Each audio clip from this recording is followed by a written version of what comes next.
104.7 IFM. Report! Hati ang naging opinyon ng ilang Pangasinense sa usapin ng impeachment complaint laban kay Vice President Sara Duterte. Ayon sa ilang Pangasinense na nakapanayam ng IFM News Dagupan, nakadepende sa desisyon ng mga nasa pwesto at pati na rin sa nagawa ng Vice Presidente kung mapapatalsik ito sa pwesto o hindi. Siguro hindi. Bakit?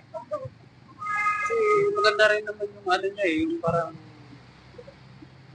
ginagawa niya sa Pilipinas Kaya dapat hindi. Same lang din siya ng father niya.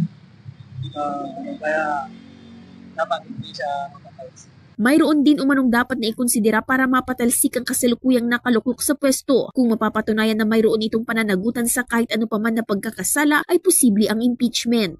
Ang iba naman, nagsabing payag sila sa pagpapa-impeach sa Vice Presidente, ngunit hindi inilahad ang kanilang dahilan. Payag po ba kayo na i-impeach po? Yes, Sarah. Yes. Kasama mula dito sa IFM Dagupan, ito si Idol Juana De Vera, Tatak IFM.